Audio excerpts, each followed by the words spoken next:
On ne voit pas tous les choses de la même manière, et heureusement. Cette semaine, j'aurais pu faire un détour par Karachi, c'est vrai, mais c'était très embouteillé. Alors, je me suis rabattu sur un spectacle rafraîchissant bien de chez nous. Le 13 novembre, c'était la journée de la gentillesse. Ça s'invente pas. C'est ce jour-là que cette dépêche est tombée. Et là, je me suis dit, c'est bon, ils vont être libérés. Pour eux, plus qu'une nuit sans pouvoir parler. Depuis 1579 jours, on leur avait pris leur liberté de parole. Fermée à clé.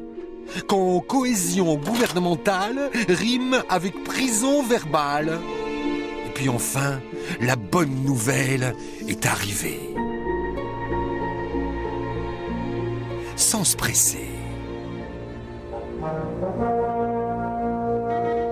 Mesdames et messieurs, bonsoir. Les ministres dont les noms suivent sont désormais libres. En un éclair, la nouvelle a fait le tour du pays. Ça y est, c'est bon! Les centristes sont à nouveau libres. Et Ramayad qui va pouvoir crier ce qu'elle pense. Et Wörth qui va dire toute la vérité, rien que la vérité. Oh, ça faisait si longtemps qu'ils étaient bâillonnés. Quelle belle nouvelle! Oh, il y en a qui ont cherché à s'évader pendant tout ce temps-là, mais juste un peu. En démissionnant, j'y ai pensé. Leur premier pas d'homme libre, c'est beau. Et l'envie trop longtemps contenue de l'ouvrir, mais alors de l'ouvrir... Tu parles, on pourrait même dire que j'ai vu apparaître une équipe de campagne UMP proche du RPR. Ah, l'ivresse de la liberté. Et dans les premières heures, ces petits excès, n'est-ce pas? Je pense qu'à Matignon, ils étaient régulièrement autistes sur les sujets de la politique de la ville. Matignon, et le Premier ministre en particulier, ne tenaient pas les engagements qui avaient été pris. Je vais même vous dire des choses que je n'ai jamais dites. Des choses que je n'ai jamais dites. On serait presque content pour eux. Non, François? Mais il faut se méfier de ces nouveaux bavards. C'est un classique, inspecteur. Quand ils sont libérés, tout d'un coup, ils peuvent dire n'importe quoi. Ah, Derrick et ses adjoints, en matière de silence, connaissent bien le truc. Et ce bavardage, inspecteur, fraîchement libéré, ça va durer? Finiront bien par se taire. Ou pas. Ah, ils vont continuer comme ça jusqu'en 2012, vous allez voir. Et leur chef, il s'est fait coiffer sur le poteau. Et il est tombé de haut. Jean-Louis!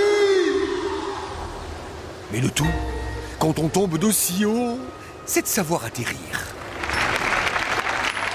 Mais au moment de sa libération, rien ne s'est passé comme prévu. Il y a un truc qui clochait. Et ouais, j'en étais sûr. Jean-Louis, trop longtemps privé de liberté et victime du syndrome de Stockholm. D'ailleurs, 2 jours après, l'inspecteur Borloo retourne sur son lieu de détention, saluer les gardiens. Il y a un truc qui colle pas. Moi, l'ami Jean-Louis, je lui dirais bien un truc. Comme dirait ma femme, s'il pense que c'est la coupe de cheveux et l'impair qui ont tout foutu par terre, non, Jean-Louis, il y a des gens qui t'aiment pas. Et tu devrais t'en méfier. Et oui, c'est ça la politique. Ah, c'est ça la politique. Jean-Louis, il a fait un pari. Que le couple de Nicolas et François, ça n'allait pas durer. Que c'était un couple de façade. Qu'en disent les spécialistes? Pensez-vous que Nicolas et François sont faits pour s'entendre? Laissez-les 2 minutes ensemble sans témoin et vous verrez. Non, vous savez, parfois, il y a des circonstances dans un couple. On reste ensemble pour la galerie. Et là, ça doit pas être drôle à la maison. Faire semblant de s'aimer. Bravo, chouchou, comme dirait Carla. Et à propos de chouchou, je veux dire du président, on voit mieux son agenda. Après avoir tué la droite de gauche, avec les centristes, 4 jours plus tard, il s'est occupé de mouiller la gauche de droite. Comme chien et chat, tu parles. Mais DSK, gêné par cette image, a un truc pour marquer sa distance. La main dans la poche.